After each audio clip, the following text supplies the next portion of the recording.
हम लोग थर्मोडायनेमिक्स कर रहे थे, स्टार्ट किए थे, बेसिकली करना था। थर्मोडायनेमिक्स का जो मेन फंक्शन है ना, it is about to explain the feasibility of a reaction, of a process.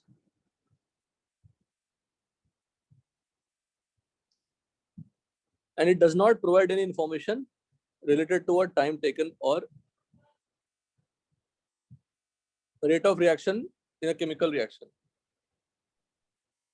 And will study at the macroscopic level, bulk matter पे, individual particle पे हम लोग हमें नहीं पढ़ना, हमें एक system के बारे में पढ़ना है, n moles of gas, n moles of liquid, n moles of solid, like this, m gram of solid, m grams of liquid, whatever. But as a whole हमें पढ़नी है, individual particle के बारे में नहीं पढ़नी। सर हाँ सर। सर feasibility मतलब? फिजिबिलिटी मतलब पॉसिबिलिटी रिएक्शन की होगी या नहीं होगी। याद नहीं, डेल्टा जी लेस देन 0 होना चाहिए। हाँ सर। पर reaction is possible, it means delta G less than 0।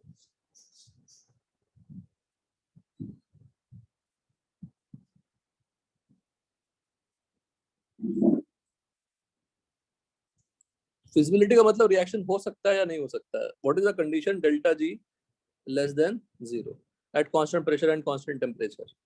The first term, the basic terms and definition. System, the part of universe under observation, जिस पे आप काम करने वाले हैं, जिस पे हीट एक्सचेंज पढ़ेंगे, जिस पे वर्क डन पढ़ेंगे, जिस पे सब कुछ पढ़ेंगे, that is system. Rest part of universe is what? Surrounding. What is universe? System plus surrounding is what? Universe.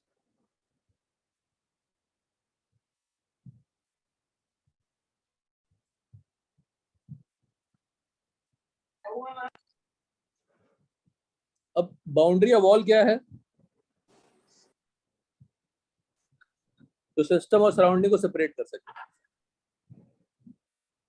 आपने फिजिक्स पढ़ा ही नहीं, बताओ पहले। थर्मोडायनेमिक्स पढ़ा है sir.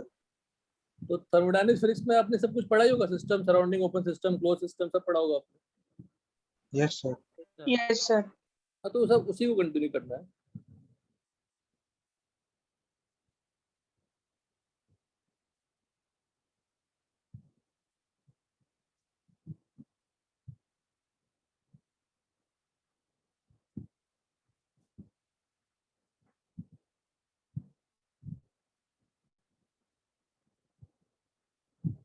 Prem, are you there?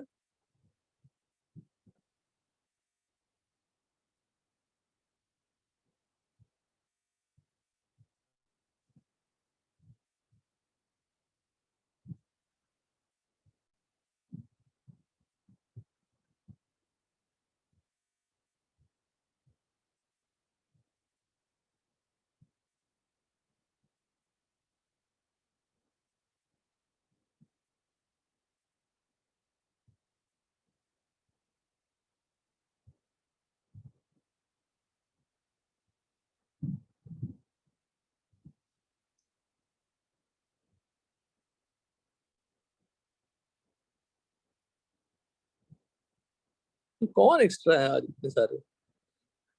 बेटा once again I am repeating, Thane वाले, थाने, मुलुंड, घोड़बंदर वाले जो इंजीनियरिंग वाले बच्चे हैं, please leave the session.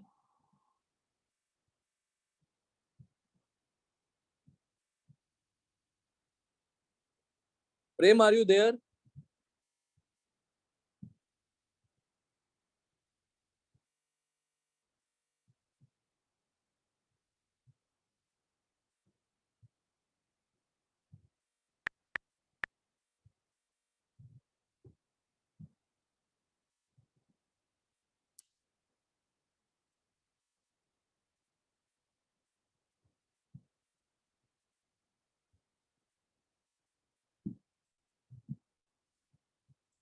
So what is wall or boundary? It will separate the system and surrounding. Types of wall: real and imaginary. If you imagine a wall in front of you, but it is imaginary, it means nothing is created on that. Just imagine कि एक partition है हमारे सामने. You can cross that wall. If you cross that wall, it means mass can be transferred. But if it is real, you cannot cross the wall. It means mass cannot be transferred. So real or imaginary basic point क्या है? Change in mass should be 0 for real. Change in mass not equal to 0 for imaginary. Next है diathermic.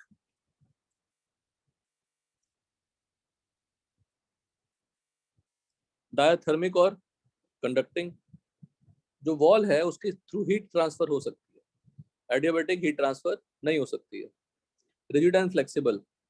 Rigid का मतलब wall move कर सकते हैं, rigid का मतलब क्या, वॉल्यूम चेंज नहीं होगी, वॉल मूव नहीं कर सकते। फ्लेक्सिबल का मतलब वॉल मूव कर सकता है। अगर वॉल मूव कर सकता है तो जगह बड़ी हो जाएगी, द एरिया कंसिडर्ड या volume considered will be bigger.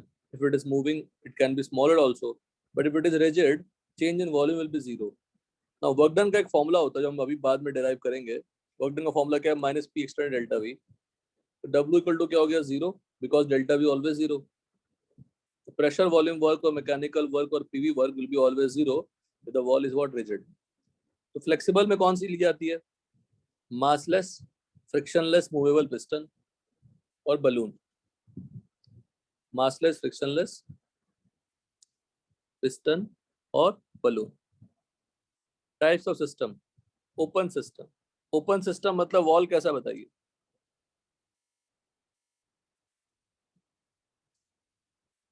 Imaginary wall हो गया क्योंकि मास can be transferred, it can be transferred. Close system तो रियल वॉल हो गया, बट वॉल कैसा है, एनर्जी कैन एक्सचेंज, तो वॉल कैसा है, diathermic. But if you talk about isolated system it is real but it is adiabatic।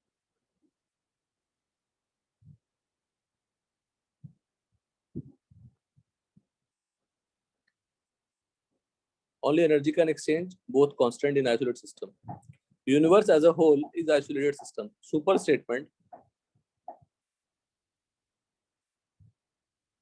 क्योंकि universe के बाहर कुछ नहीं है, यूनिवर्स से ना हीट बाहर जा सकती है ना यूनिवर्स के अंदर हीट आ सकती है, क्योंकि बाहर कुछ है ही नहीं, तो हीट नहीं जा सकती और हीट बाहर से नहीं आ सकती है, then it is termed as our isolated system।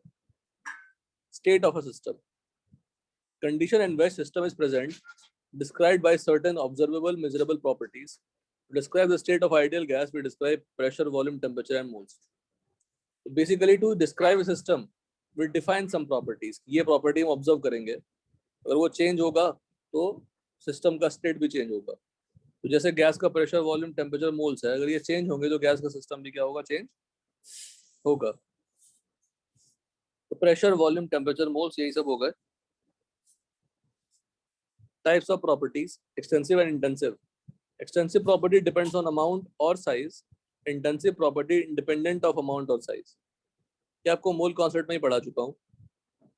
Extensive properties को हम ऐड कर सकते हैं, additive in nature. Intensive properties are independent of amount, उसको हम ऐड नहीं कर सकते। दो चीजें अलग अलग है, उनकी डेंसिटी मुझे पता है, मिक्स करूंगा तो डेंसिटी को ऐड नहीं कर सकते, मोलैरिटी को ऐड नहीं कर सकते। बट अगर दो चीजों का मास मुझे पता है, टोटल मास पूछूंगा, मास को ऐड कर सकते हैं। एक्सेप्शन यहाँ पे है, इंटेंसिव प्रॉपर्टी के क्या होती है, इंटेंसिव प्रॉपर्टी के is what, specific conductivity, but उनको ऐड करते हैं। अगर अमाउंट को फिक्स कर दिया, एक्सटेंसिव क्या बन जाती है, इंटेंसिव। नंबर ऑफ मोल्स क्या है, एक्सटेंसिव। और जैसे मैं कहता हूं number of moles per litre, number of पर लीटर क्या होगा, intensive. Number of moles per litre होती क्या है, पोलैरिटी।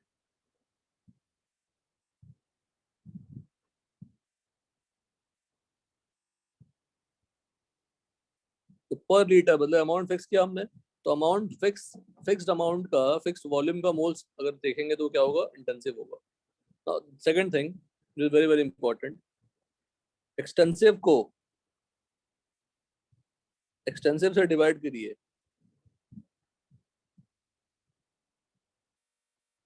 एक्सटेंसिव को एक्सटेंसिव से डिवाइड करिए। केमिकल काइनेटिक्स संबंध मैंने बता दिया सर को, एक बार फिर से पढ़ा देंगे आपको, ठीक है ना।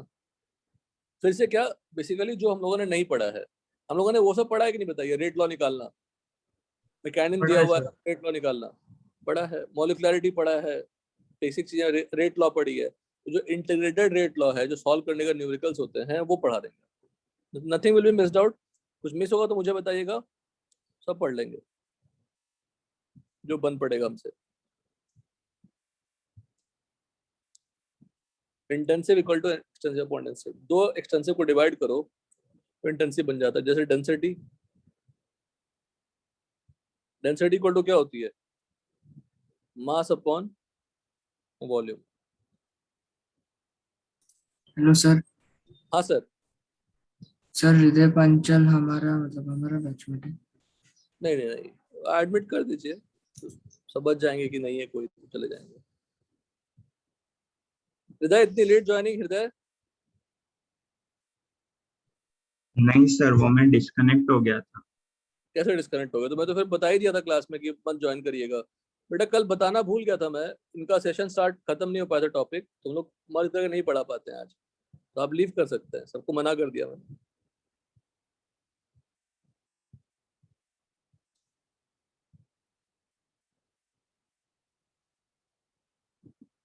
और कोई है क्या इसमें? और थिंग और कोई नहीं है? फिर भी 45 का अटेंडेंस है, कैसे हो सकता है 45 का अटेंडेंस? मतलब 45 स्टूडेंट्स हैं आप लोग। प्रेम, ये प्रेम सुन ही नहीं रहा है, प्रेम बस ज्वाइन करता है सेशन में, क्लास में रहता नहीं है। तो आप क्या बोलना चाहते हो? आर्यन मैं तब से क्या बोल रहा हूँ बेटा, तुम्हारा नाम मैंने कितनी बार ले लिया क्लास में, तुम ज्वाइन करके कहाँ चले गए थे? मत बोलना मैं यही था।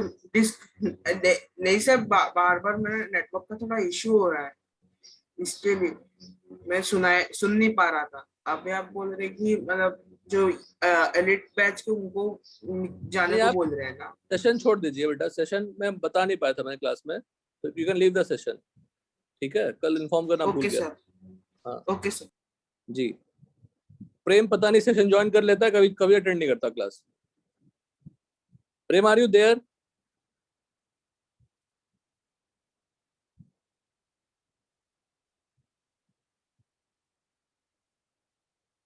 देखो, राजेश देख रहे हो, यस सर। ज्वाइन कर लिए हैं और कहीं चल दिए हैं।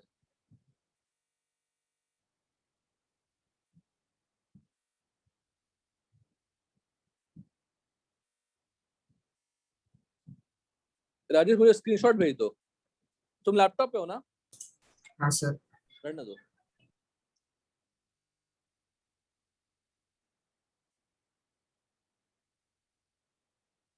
और तो कोई नहीं, आई थिंक पूरा बैच तो है ही, है ना?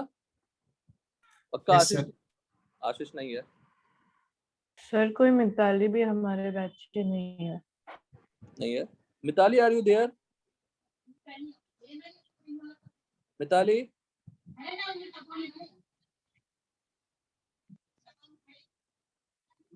शीतल तो आप अपने सेशन के हो। Yes sir. मिताली?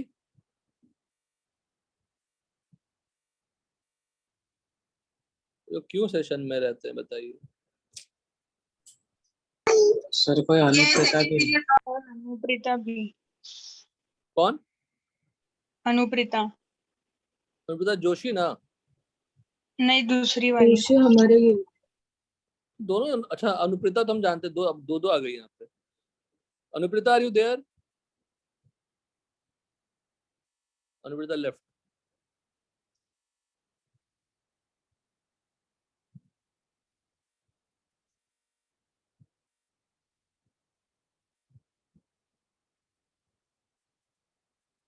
ठीक है बेटा, पढ़ते हैं।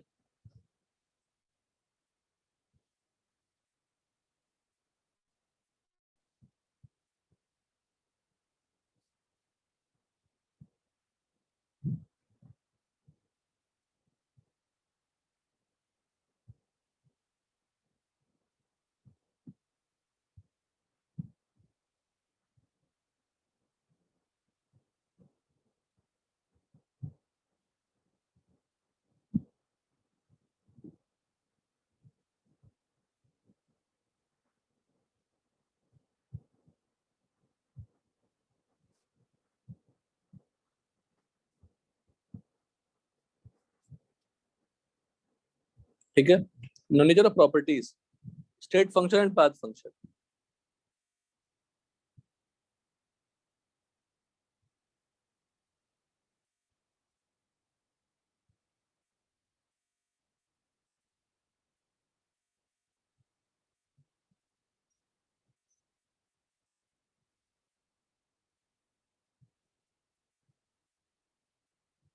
स्टेट फंक्शन वो प्रॉपर्टीज होते हैं, वो वेरिएबल्स होते हैं जो सिर्फ इनिशियल और फाइनल स्टेट पर डिपेंड करें. कैसे पहुंच रहा है वो इंपॉर्टेंट नहीं है. तो फिर इसका एक बेस्ट एग्जांपल डिस्प्लेसमेंट है. डिस्प्लेसमेंट, मान लिया अपने घर से आप कुर्ला गए, कुर्ला से घर लौटा है, तो डिस्प्लेसमेंट क्या हो गई? 0. बट अगर डिस्टेंस बोलूंगा तो you have to calculate the length of path जो आपने ट्रैवल किया.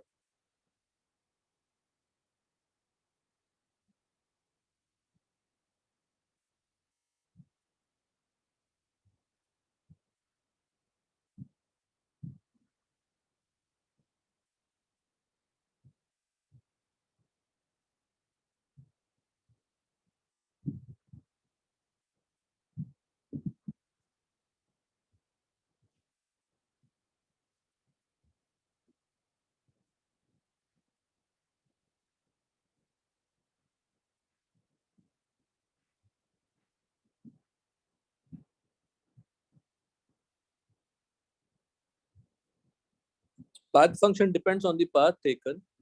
3 पाथ फंक्शन होते हैं: वर्क डन, हीट और heat capacity. Now work done की सिंबल क्या है? Small w. हीट चेंज का सिंबल क्या है? Small q. बस स्टेट फंक्शन में देखिए सभी कैपिटल लेटर में होते हैं. तो state functions are what?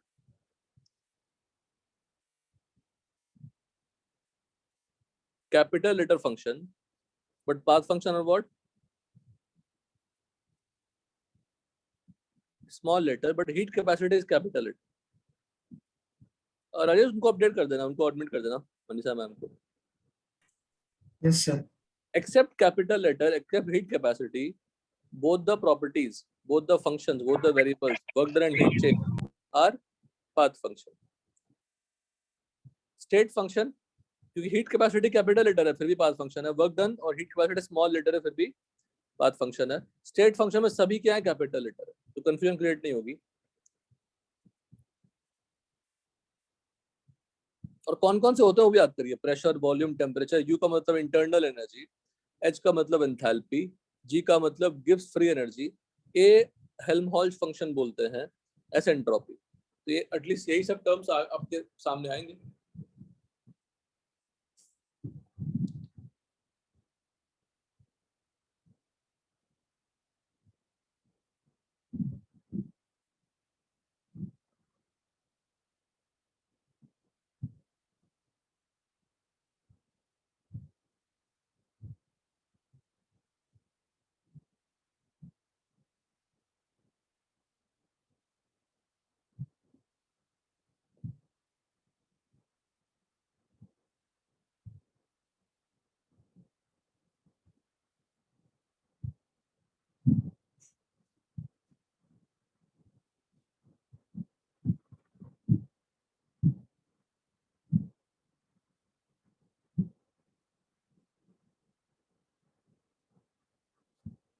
Next आता है स्टेट फंक्शन और पाथ फंक्शन का जो बेसिक प्रॉपर्टी मैथमेटिकली कभी जरूरत नहीं पड़ेगी आपको. Connecting to the network.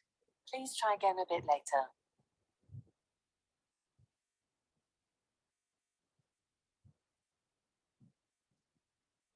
State function exact differential. पहले समझिए स्टेट फंक्शन का मतलब क्या है. अगर मैं, अच्छा इसका मतलब क्या होता है जानते होंगे आप लोग? What is meaning of this? Physics में पढ़ा होगा आपने. सर क्लोज लूप में. साइक्लिक प्रोसेस के लिए साइक्लिक इंटीग्रल बोलते हैं उसको. मैथमेटिकल क्या बोलते हैं? Cyclic integral. और फॉर साइक्लिक प्रोसेस के लिए होता है. और साइक्लिक प्रोसेस की बात करूं तो इनिशियल स्टेट और फाइनल स्टेट क्या हो जाएगी?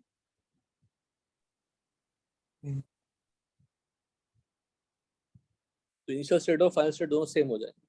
तो for cyclic process use cyclic integral.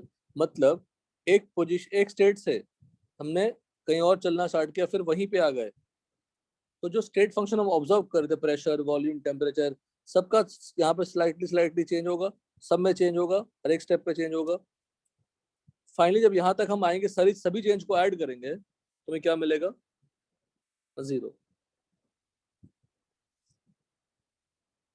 तो cyclic integral of change in state function should be equal to what? 0. Summation of change in state function will be 0.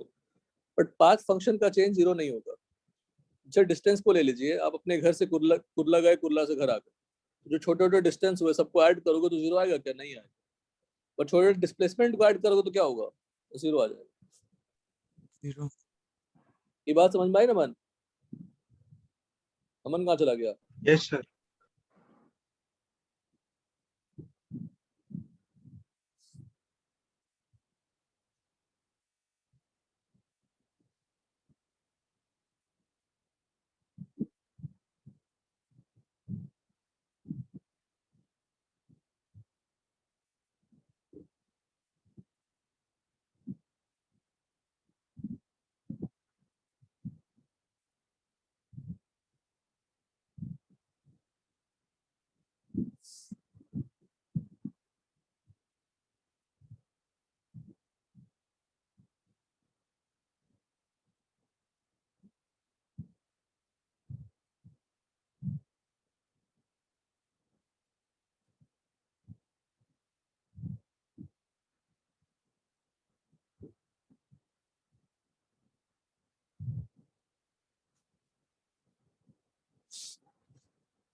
For a state function phi equal to F X Y, मतलब जो phi है state function वो X Y दो variable पे dependent है.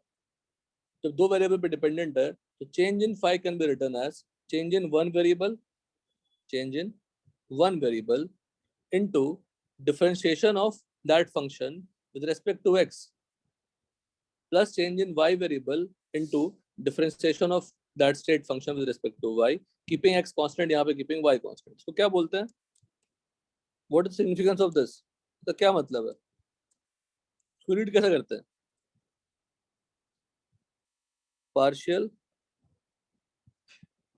derivative या differential of phi with respect to x keeping y as a constant. ये पहला प्रॉपर्टी है.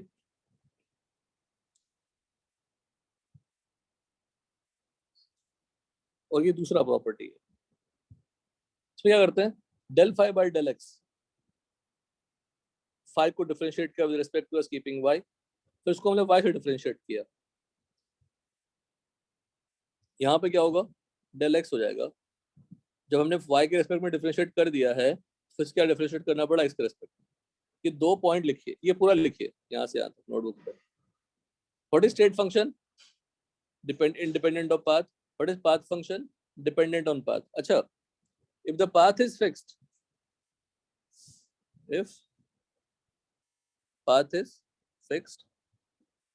then path function becomes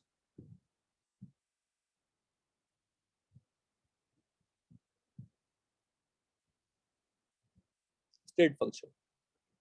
लिखिए, डेफिनेशन मत लिखिएगा, सिर्फ लिखिए state function and path function.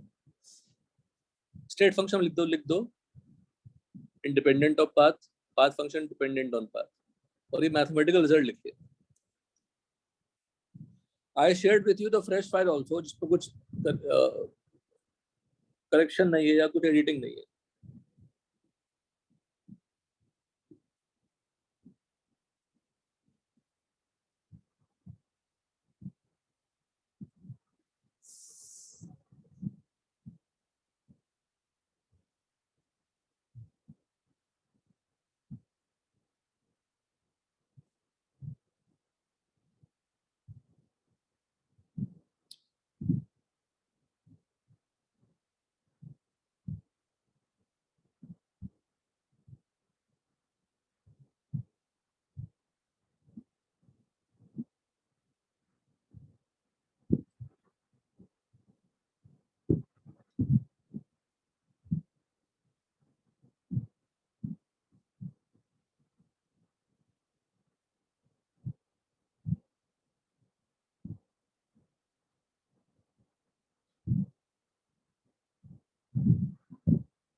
लिखा राजेश? Yes sir. सिर्फ स्टेट फंक्शन, पाथ फंक्शन और दो प्रॉपर्टीज लिख लिया आपने। Thermodynamic equilibrium, what is thermodynamic equilibrium? जब सारी properties with respect to time क्या हो जाए, कांस्टेंट हो जाए।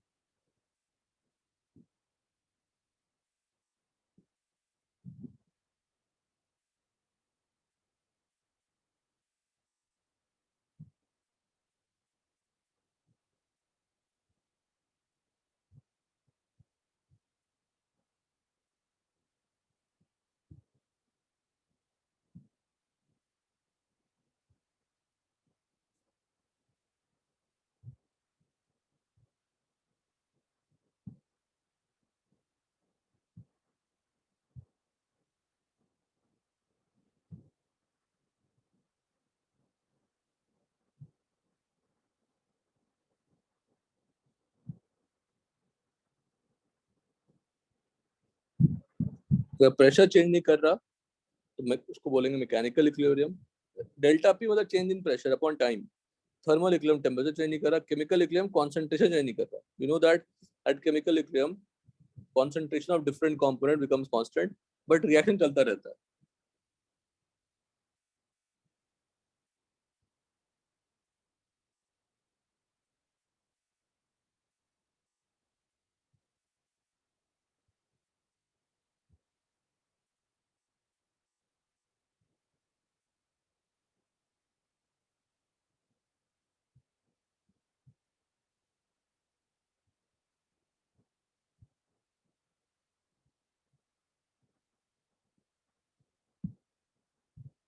नो, यहाँ से फिर लिखेंगे हम लोग साइन कन्वेंशन।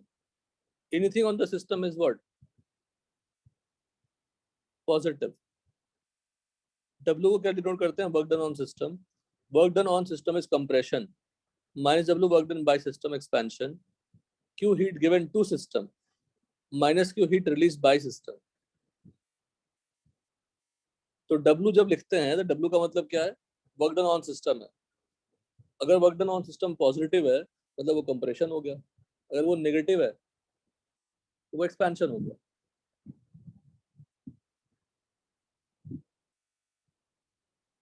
साइन कन्वेंशन लिखिए नोटबुक पे, सिर्फ कंटेंट लिखेंगे, सिर्फ डायरेक्टली हम एक्सप्रेशन पे जाएंगे।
डन, बोलते हैं ये फटाफट।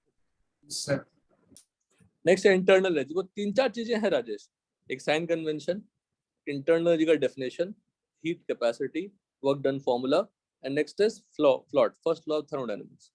इससे आप पूरा का पूरा थर्मोडायनेमिक्स को हैंडल कर सकते हैं। ये बेसिक चीज अगर आपको पता है तो बड़े आराम से हैंडल कर सकते हैं। Exact value of internal energy cannot be calculated, cannot be found because internal energy is written as energy measurable plus energy non-measurable। अब ये दो तरह की एनर्जी का मतलब क्या है कि ऑब्जेक्ट के अंदर, एक बॉडी के अंदर, एक सिस्टम के अंदर दो तरह की एनर्जी होगी, जो आप एक मेजर कर सकते हैं, जो आप चेंज कर सकते हैं by doing some effort on that particular system, changes on the system, but जो नॉन मेजरेबल एनर्जी उस पर हम कोई कंट्रोल नहीं। अब आप बोलेंगे सर नॉन मेजरेबल एनर्जी क्या होती है फिर? एक बहुत प्यारा सा एग्जांपल ले लीजिए, जो मैं एग्जांपल लेने देता हूँ। एक कमजोर सीधा साधा इंसान अगर एक हट्टे कट्टे इंसान से लड़ने जाए तो हम जनरली एक्सपेक्ट क्या करेंगे कि हट्टा कट्टा इंसान उसको हरा देगा। तो उल्टा हो जाए, उल्टा होने का मतलब क्या है कि जो अनएक्सपेक्टेड थी, जो उसके अंदर एनर्जी थी, हमें पता ही नहीं था कि वो नॉन मेजरेबल एनर्जी कौन सी थी। तो जो चीजें जो जिस एनर्जी के ऊपर हम कुछ कमेंट नहीं कर सकते उसको हम लोग नॉन मेजरेबल कह सकते हैं, और जिसको हम कमेंट कर सकते हैं, जिसको हम चेंज कर सकते हैं, जिसमें बहुत चीजें ला सकते हैं, वो आपका मेजरेबल हो जाएगा। तो यू को एग्जैक्टली कैलकुलेट नहीं करते। अगर यू को कैलकुलेट नहीं करते तो यू से रिलेटेड जो एक्सप्रेशन है वो कैलकुलेट नहीं कर सकते। जैसे एच इक्वल टू होता है यू प्लस पी वी, तो एच कैलकुलेट कर सकते हैं क्या? नहीं कर सकते। जी इक्वल टू होता है एच माइनस टी एस, जी कैलकुलेट कर सकते हैं क्या? नहीं कर, बिकॉज यू कैलकुलेट नहीं कर सकते तो एच कैलकुलेट नहीं कर सकते, एच कैलकुलेट नहीं कर सकते तो जी कैलकुलेट नहीं कर सकते।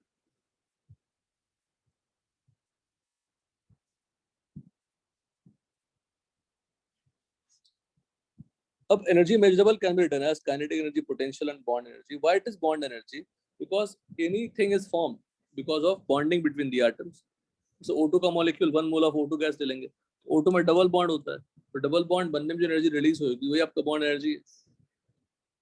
तो अगर सिस्टम सेम रहता है, 1 मोल ऑफ गैस को मैंने आपके घर से कुरला ले गया, 1 mole of gas 1 mole of gas ही रहा, मतलब 1 मोल ऑफ गैस पे हमने चेंजेस किया और वो O2 गैस ही रहा, तो उसकी बॉन्ड तो चेंज हुई नहीं। तो bond energy will be same when system is what same, so change in bond energy will be zero. For an ideal gas, according to kinetic theory of gas, according to kinetic theory of gas, potential energy क्या होती है? Zero. Potential energy क्या होती है? Zero. तो delta U, अब potential अगर zero हो गया तो डेल्टा पी भी क्या हो जाएगा? जीरो। तो डेल्टा पी जीरो हो गया, डेल्टा बी जीरो हो गया। फॉर एन आइडियल गैस, मतलब आइडियल गैस फिक्स है, सिस्टम फिक्स है, तो delta B zero, delta P zero, delta U becomes what? Delta K. फिर से according to KTG kinetic theory of gas, K proportional to T, delta K proportional to delta T.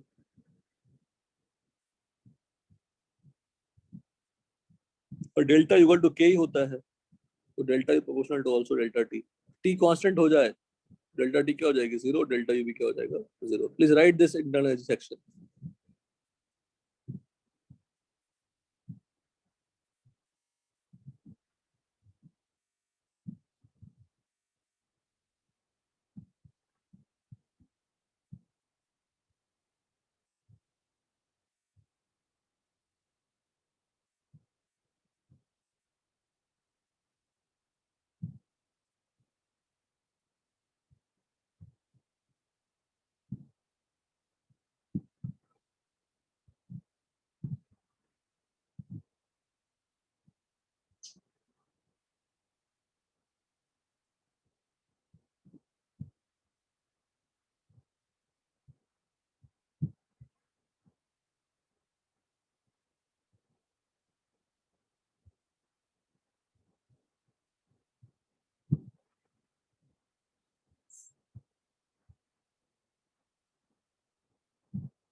हो गया Rajesh? Yes sir. तो next है heat capacity. फिर से समझिए, सब फिर इसमें पढ़ा हुआ है आपने, और एक्सपेक्ट किया आपको मैं समझा दूं, सबको रिवाइज करा दूं। तो हीट कैपेसिटी इज एनर्जी या हीट रिक्वायर्ड या heat exchange to change the temperature of a body by 1 degree Celsius. मान लीजिए एक बॉडी है, इसका टेम्परेचर T1 है, उस बॉडी को मुझे T2 पे ले जाना है, तो कितना चेंज हुआ? दिस। तो Q सप्लाई किया तो डेल्टा टी चेंज हुआ, तो डेल्टा टी चेंज होने में कितनी हीट सप्लाई की Q? तो 1 डिग्री चेंज होने में कितनी हीट सप्लाई की? बस। तो यही क्या हो गया? Heat capacity. सिमिलरली अगर T टेम्परेचर है, T प्लस dt लगेगा, मतलब बहुत ही स्मॉल चेंज का टेम्परेचर में, तो बहुत ही स्मॉल हीट सप्लाई होगी। तो चेंज इन टेम्परेचर dt, कितना हीट सप्लाई किया? dq। तो 1 के लिए कितना होगा? dq upon dt।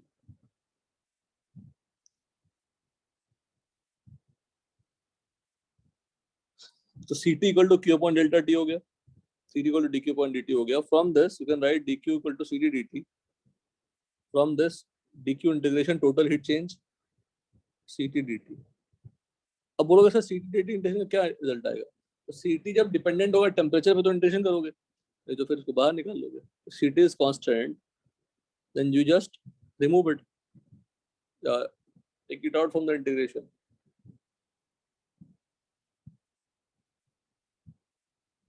तो ये इक्वेशन कब यूज होगी? जब Ct इज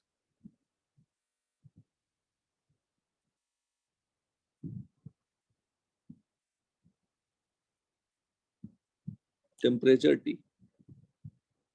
अब यहाँ पे समझने वाली बात देखो क्या है, बहुत इंपॉर्टेंट है, बहुत ज्यादा इंपॉर्टेंट है। Ct equal to Q upon delta T है,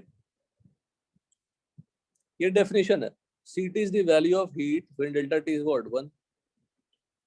Change in temperature is what? 1. उसी से हमने क्या लिखा फिर? Q equal to Ct delta T। क्या मुझे बताइए, अगर डेल्टा T 0 हो गया, Q पे क्या कमेंट होगा?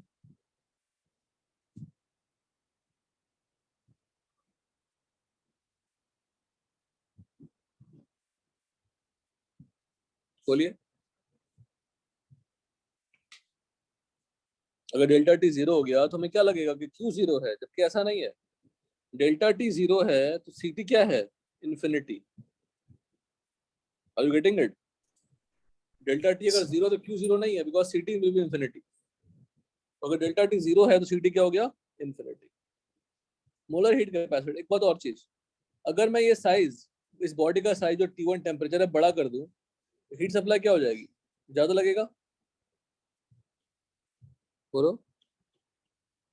अगर बड़ा कर दूं तो हीट कैपेसिटी कैसा प्रॉपर्टी हो गया?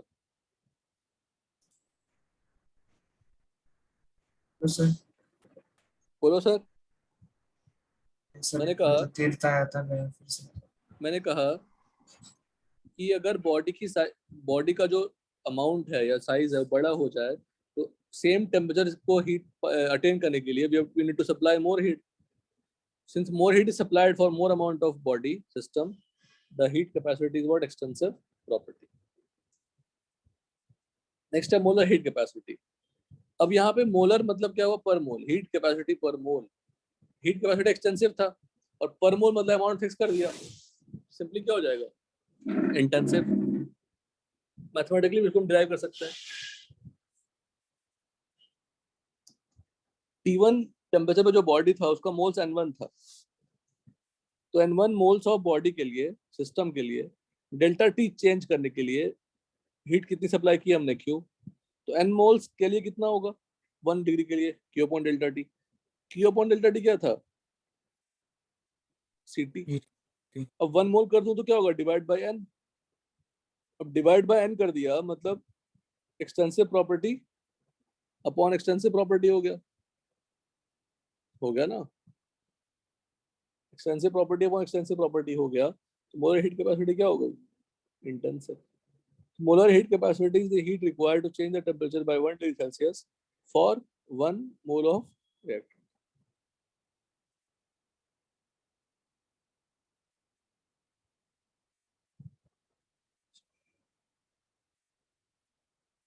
तो Cm इक्वल टू क्या हो गया 1 upon n q upon delta T, Ct upon n, Cm equal to 1 upon n dq by dt।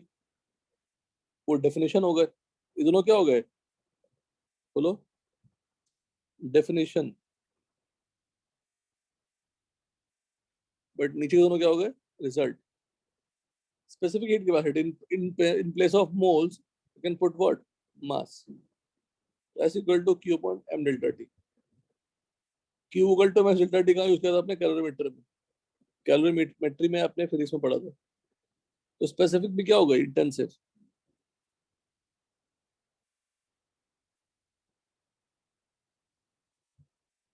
Please right definition क्या होगा इसका, मोलर कैपेसिटी का, heat capacity for 1 mole, one definition। The other definition should be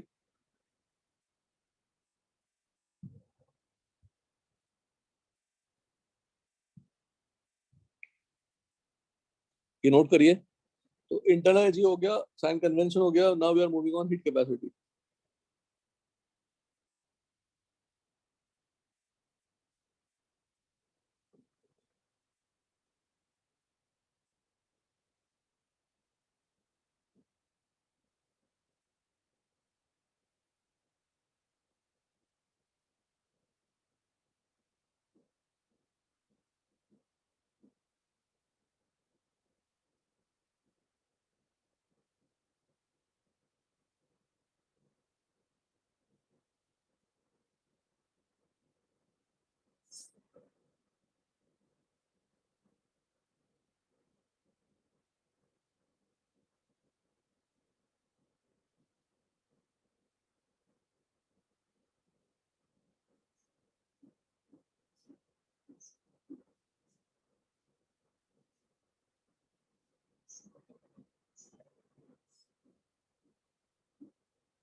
हो गया राजेश? हाँ sir. कुछ नहीं है, सिंपल। T1 टेम्परेचर पे था, T2 पे ले गए, कितनी हीट सप्लाई की हमने, Q। चेंज इन टेम्परेचर क्या हो गया, delta T. Delta T change करने के लिए हीट सप्लाई Q था, 1 डिग्री चेंज करने के Q upon delta T, that is heat capacity और टोटल हीट कैपेसिटी। तो है क्या, एक्सटेंसिव है।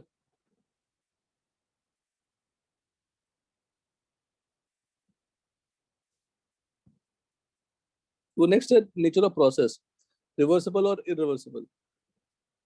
Reversible process is carried out in such a manner that the difference between driving force and the opposing force is infinitely small.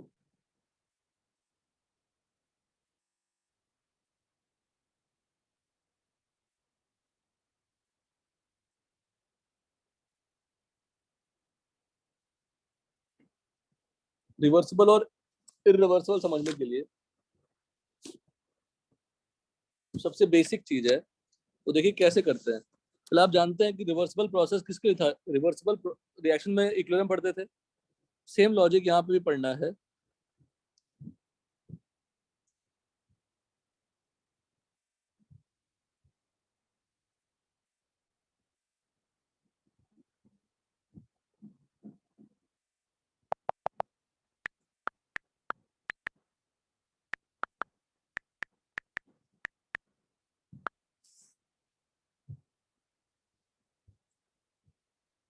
क्या कर रहे हैं, एक पिस्टन ले लिया हमने,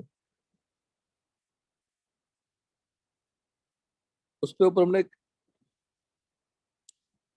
सैंड का लम्ब डाल दिया, यहाँ पे गैस है। हम क्या करेंगे, सैंड का एक ग्रेन, एक पार्टिकल को रिमूव करेंगे, एक पार्टिकल को, 1 grain या 1 particle of sand is removed. What will happen to the volume of gas? Will it expand or not? एक सैंड पार्टिकल निकाल देंगे तो वेट कम हो जाएगा पिस्टन पे। What will happen to the gas? Expand। बाहर का प्रेशर क्या कर दिया हमने, कम कर दिया। पर हमें बहुत ज्यादा फर्क पड़ेगा, दिखेगा क्या बताओ? नहीं सर। नहीं दिखेगा। क्यों नहीं दिखेगा? बिकॉज जो सैंड पार्टिकल है बहुत नेग्लिजिबल है, जो प्रेशर इन ड्रॉप हुआ होगा वो बहुत कम हुआ होगा।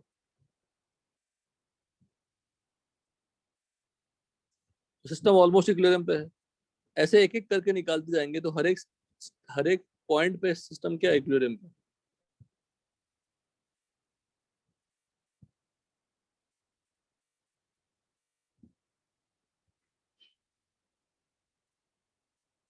लेकिन अगर मैं कह दूं कि सारा एक साथ निकाल दें,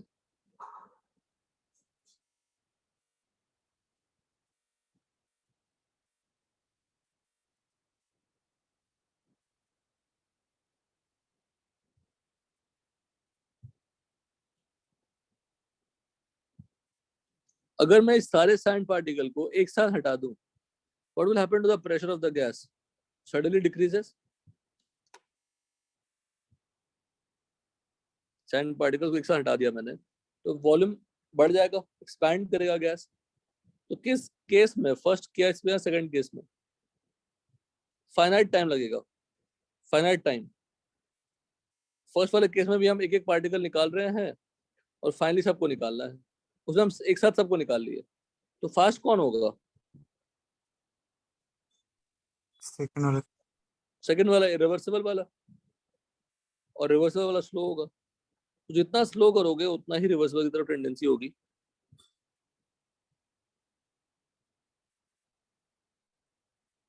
क्लियर?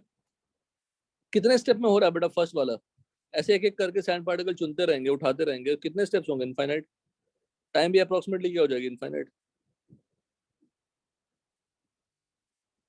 सेकंड वाले में हमने पूरा लंब एक साथ निकाल दिया, तो एक ही स्टेप में हमें जो रीच करना था रीच कर गया। हम चाहते थे कि एक्सपैंड करे गैस, पर हम ऐसा भी कर सकते हैं कि थोड़ा सा निकाला,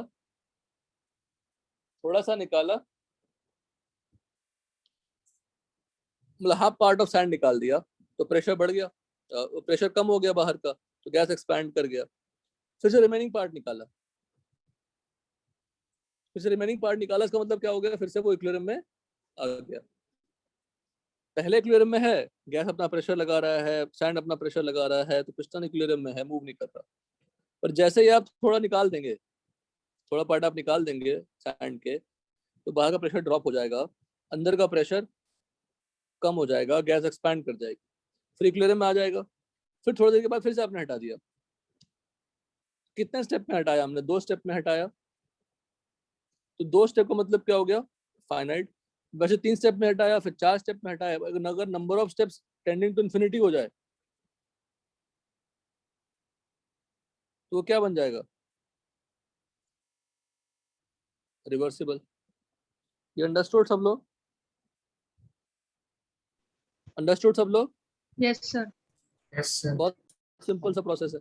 अब एक बात गौर करिए, जब हमने एक ही स्टेप में हटा, एक साथ ही पूरा लंब हटा दिया था, देखो बाहर एटमॉस्फेरिक प्रेशर भी लग रहा है, बाहर आपका एटमॉस्फेरिक प्रेशर लग रहा है। जब सारा आप अगर सैंड हटा देंगे, what is the pressure applied on the piston? Atmospheric pressure. तो गैस का प्रेशर किसके इक्वल हो जाएगा? एटमॉस्फेरिक प्रेशर के इक्वल हो जाएगा। जब ये सिचुएशन, जब सैंड है और जब एक साथ हमने हटा दिया, तो फिर से एक सिचुएशन आया, तो दोनों इक्विलिब्रियम पॉइंट होंगे। बट सडन हटाने के बाद जो चीजें बनी और जो स्टार्टिंग में था, उसके बीच के स्टेप्स तो हमें पता नहीं है, बिकॉज हमने एक एक तो हटाया नहीं। मतलब मान लो पहले 10 एटीएम था, बाद में 2 एटीएम हो गया, तो 10 से 2 होने में तो स्टेप्स हमने किया ही नहीं। पर अगर रिवर्सिबल की बात करूँ, एक सैंड पार्टिकल निकाल रहा हूँ, तो 10 से 2 होने में हर एक पॉइंट हमने ट्रेस किया है, हर एक प्रेशर अचीव किया, तो हर एक प्रेशर अचीव किया, हर एक वॉल्यूम अचीव किया गैस का। Can draw the graph. और इरिवर्सिबल में हमें सिर्फ 2 पॉइंट ही मिलेंगे। अगर 2 स्टेप किया तो एक बार हटाया फिर से हटाया, तो कितने इक्विलिब्रियम पॉइंट मिलेंगे? Number of equilibrium points should be equal to number of steps plus 1। एक ही बार में किया, तो सैंड पार्टिकल था, इक्विलिब्रियम पॉइंट, हटा दिया, equilibrium point, so there are 2 points। so step 1 equilibrium point is 2। अगर हमने थोड़ा पार्ट हटाया, इक्विलिब्रियम पॉइंट आया, फिर से हटाया, तो एक और इक्विलिब्रियम पॉइंट आया, 3 इक्विलिब्रियम पॉइंट हो गए। तो क्या क्या पॉइंट हमें दिमाग में सेट करने हैं? रिवर्सिबल प्रोसेस में number of steps are finite, infinite, time taken will be infinite, driving force और अपोजिंग फोर्स में डिफरेंस नहीं होते, ऑलमोस्ट 0। तो it is quasi static process भी कहते हैं। इरिवर्सिबल में डिफरेंस होता है ड्राइविंग फोर्स अपोजिंग फोर्स मतलब क्या हुआ, जो बाहर का फोर्स है वो ड्राइविंग हो गया, तो गैस अपोज कर रही है, ऐसा बोल सकते हैं। और इरिवर्सिबल में number of steps are finite, single step minimum होगा, मल्टीपल स्टेप कितने भी कर सकते हैं। Number of steps plus one will be number of equilibrium points. Driving force और अपोजिंग फोर्स में डिफरेंस रहेगी, हमेशा मेंटेन रहेगी। इन बिटवीन का पॉइंट हमें पता ही नहीं है, तो इस पर हम लोग कमेंट नहीं कर सकते कि वो इक्विलिब्रियम पे होगा या नहीं होगा। प्लीज गो थ्रू करिए, पढ़िए।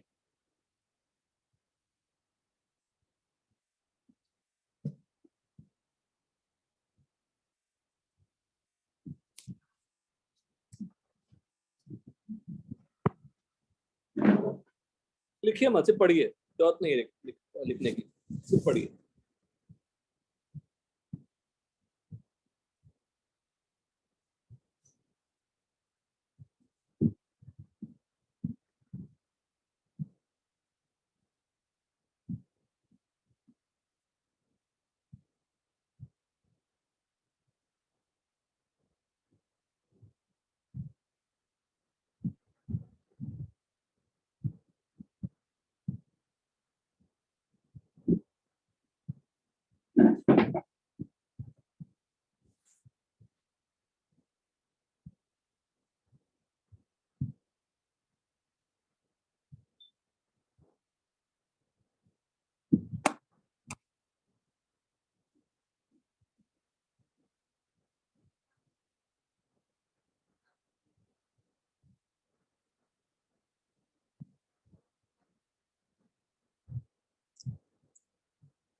राजेश यहाँ तक डन? हाँ सर। अब देखिए कैलकुलेशन ऑफ वर्क डन।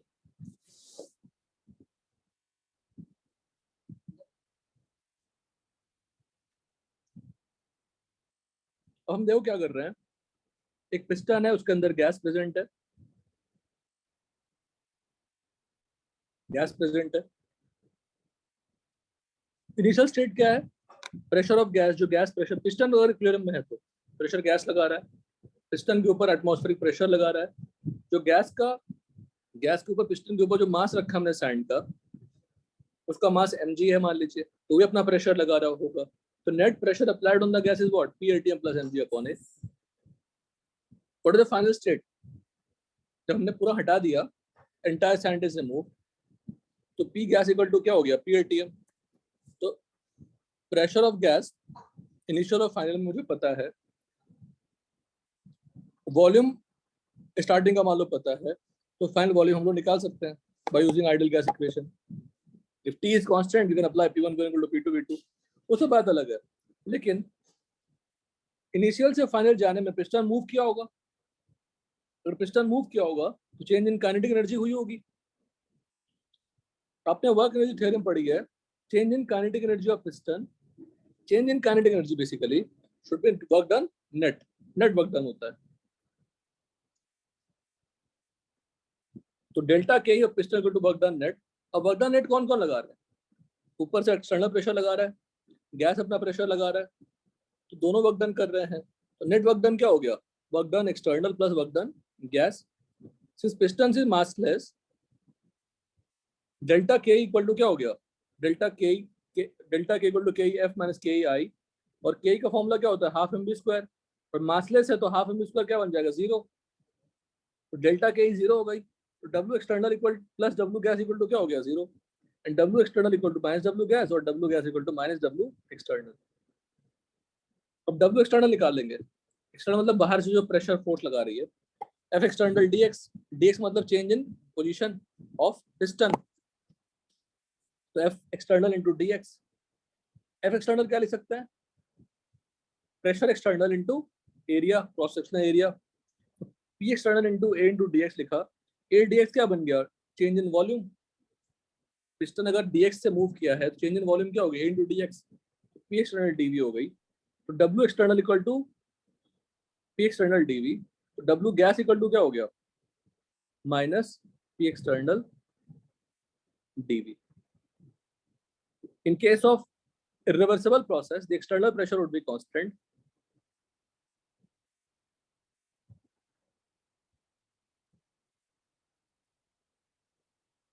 तो पी एक्सटर्नल को बाहर ले आएंगे, और डीवी का इंटीग्रेशन क्या होगा? डेल्टा वी लिख दिया हमने।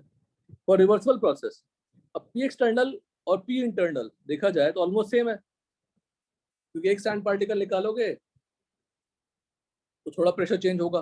तो पी एक्सटर्नल भी changing by what? P x, P gas plus minus DP. Plus minus क्यों लिखा है? हो सकता है ऐड किया या फिर रिमूव किया।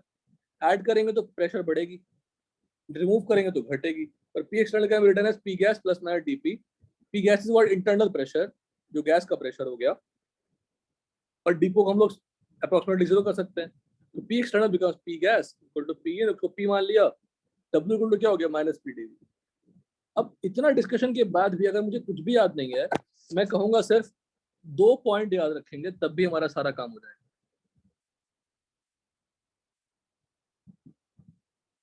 दो कौन से? W gas equal to minus P external dV for irreversible process. So for reversible process, dW small work done should be equal to minus P dV. यहाँ तक क्लियर है? Yes, yes sir. सर। फिर दो formula लिखिए पहले। W gas equal to minus P external delta V, और dW equal to minus P dV, जहाँ पे P क्या है? गैस का प्रेशर है।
नोट्स को थ्रू कर सकते हैं, लेकिन आपको सॉल्विंग के दो ही फॉर्मूला काम आने वाले हैं, इरिवर्सिबल के minus P external delta V और रिवर्सिबल के d W minus P d V. अब पी क्या है? गैस का प्रेशर है।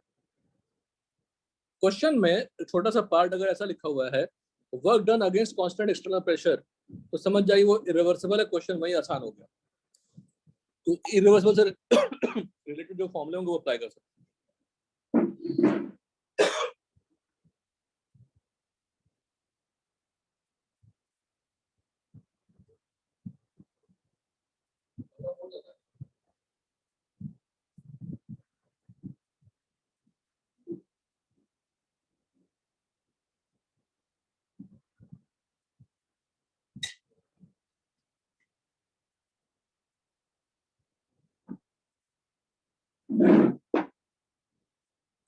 अब नेक्स्ट है first law of thermodynamics. Physics वाला पार्ट को छोड़िए, तो केमिस्ट्री समझते हैं। फॉर्मूला क्या हुआ? Delta U. डेल्टा यू मतलब change in internal energy. Q, Q क्या था? हीट सप्लाइड टू सिस्टम, मतलब ऑन द सिस्टम। डब्ल्यू क्या था? Work done on the system. तो डेल्टा यू हम अचीव कर सकते हैं, change in internal energy can be attained or achieved by providing heat to the system or doing work on the system. इसको read करना जानना जरूरी है। देखिए FLOT, first law of thermodynamics, FLO लिख दीजिए, काफी है, और सिर्फ ये लिखिए।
तो फ्लॉट का फॉर्मूला याद हो गया, delta U plus delta equal to Q plus W. Recall करो फिजिक्स में, राजेश, फिजिक्स में क्या फॉर्मूला था फर्स्ट लॉ ऑफ थर्मोडायनामिक्स का? सर क्या? फिजिक्स में फर्स्ट लॉ ऑफ थर्मोडायनामिक्स क्या था? फर्स्ट लॉ ऑफ थर्मोडायनामिक्स का मैथमेटिकल फॉर्म क्या था? केमिस्ट्री में delta U equal to Q plus W. Physics में क्या था? बोलो, कोई बताइए बेटा, फर्स्ट लॉ तो बताइए। अब कौन सा न्यूमेरिकल पूछ लिया आपसे टफ फिजिक्स में? सर वही था, delta Q equals to delta W plus delta U. क्या क्या क्या क्या? Delta Q equals to delta W plus delta U. उसमें डेल्टा डब्ल्यू क्या था? Work done by gas. Work done by gas था या बाय सिस्टम था? तो डिफरेंस है। फिजिक्स का डब्ल्यू क्या था? Work done by gas. और डब्ल्यू क्या है? वर्क डन ऑन गैस या ऑन सिस्टम। तो ऊपर वो फिजिक्स का लिखा है मैंने, Q equal to delta U plus W या delta Q equal to delta plus W. अगर मैं इस डब्ल्यू को लेफ्ट हैंड साइड ले जाऊं तो डेल्टा इक्वल टू क्या बन जाएगा? Q plus minus W. Yes sir. Yes sir. Physics में डब्ल्यू क्या थी? Work done by system. तो फिजिक्स में माइनस डब्ल्यू क्या होगा? फिजिक्स में माइनस डब्ल्यू क्या होगा? बेटा डब्ल्यू अगर बाय सिस्टम है तो माइनस डब्ल्यू क्या होगा? On system. तो देखिए फॉर्मूला मैच कराइए, delta U equal to Q plus minus W. What is minus W? Work done on system. Chemistry में भी क्या है? Delta equal to Q plus W. W क्या है? Work done on system. मतलब दोनों फॉर्मूला सेम ही हुआ ना। Yes sir. तो फिजिक्स का और केमिस्ट्री का फॉर्मूला सेम होता है, पर लोग कहते हैं कि नहीं फिजिक्स में जो पढ़ते हैं केमिस्ट्री में बदल दीजिए। ऐसा नहीं है, सिर्फ साइन कन्वेंशन का फर्क है। अरे भाई इक्वेशन सब कुछ सिमिलर ही है। वहां पे W को वर्क डन ऑन सिस्टम लिया जाता है, यहाँ पे W को वर्क डन वहां पे बाय सिस्टम लिया जाता है, यहाँ W को वर्क डन ऑन सिस्टम लिया जाता है। Now what is degree of freedom, बताओ Shripati.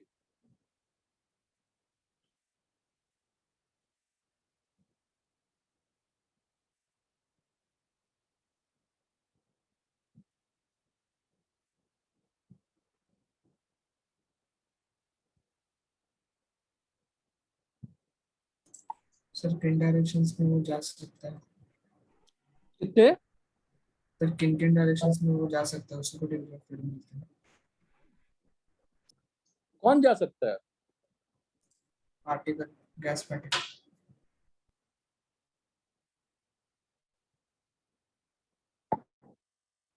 To be more specific, किसकी डायरेक्शन में वो अपने एनर्जी को डिस्ट्रीब्यूट कर सकता है, एक्सचेंज कर सकता है, that is degree of freedom. अब आप जितना पढ़े थे फिजिक्स में उससे काफी डिटेल से पढ़ रहे हैं आप यहाँ पे, जबकि केमिस्ट्री का पार्ट ही नहीं है। टोटल डिग्री ऑफ फ्रीडम का फॉर्मूला होता है 3n। What is 3n? N atomicity of the molecule including vibrational degree of freedom. Vibrational degree of freedom अगर ले लें तो ट्रांसलेशनल, वाइब्रेशनल, रोटेशनल सबको मिला दें, टोटल वैल्यू क्या आती है? 3n आती है।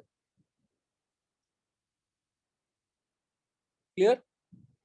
मोनो एटॉमिक अगर गैस है तो एक मॉलिक्यूल के अंदर कितने एटम है? एक ही एटम है।